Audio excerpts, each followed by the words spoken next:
ভিতরে এদের বাইরে ডিউটি করবে, ওরা ভিতরে ঢুকলো কেন? মোটর কেন ছাড়লো? একে জল দিয়ে ভাসায় দিছে, পুরো রুম টুম ভাসি গেছে মনে হয়। এই দেখেন জল এখনো পড়ে আছে, শুকাই যাইতেছে বালুর মধ্যে। ওরা আমার ভাইটাকে ভাসাইতেছে, ওরা লাইট অফ করে দিয়েছে সব রুমের।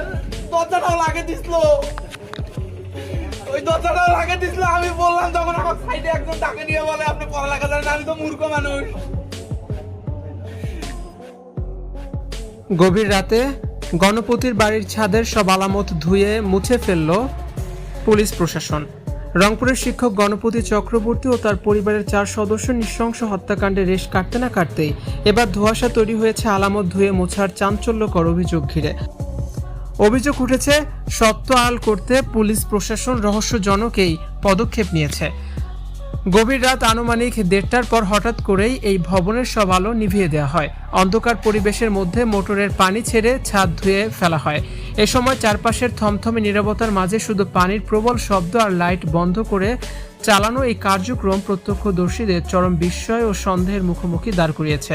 খুনের আলামত বা রক্তাক্ত প্রমাণের অংশ এভাবে ধুয়ে মুছে ফেলা হলো কেন, সেই উত্তর মেলেনি পুলিশ প্রশাসনের কাছ থেকে।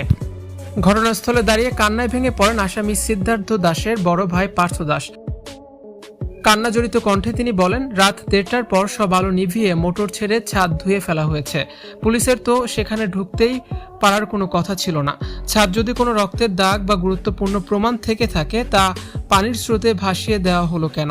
সব যদি মিটিয়ে ফেলা হয় তবে কি আমার ভাইকে ফাঁসাতে নাটক সাজানো হচ্ছে? দিনের আলোয় খুন, সিসিটিভি ফুটেজ পাওয়া, লাশ উদ্ধারের সময় ঘাতকদের ঘটনাস্থলে নির্বিকারভাবে অবস্থান করা এবং সবশেষে রাতের আধারে ছাদ ধুয়ে ফেলার মতো ঘটনা পুরো মামলাটিকে চরম রহস্যের গভীরে ঠেলে দিয়েছে। হত্যাকাণ্ড যেমন নিষ্ঠুর ছিল, তদন্তের এই নাটকীয়তার মোড় এবং আলামত বিনষ্টের অভিযোগ রংপুরবাসীকে আরও বিভ্রান্ত ও ক্ষুব্ধ করে তুলেছে। এখন সর্বস্তরের প্রশ্ন একটাই, প্রকৃত সত্য কি কোনোদিনও আলো দেখবে, নাকি অন্ধকারের পানিতে ধুয়ে যাবে সব প্রমাণ?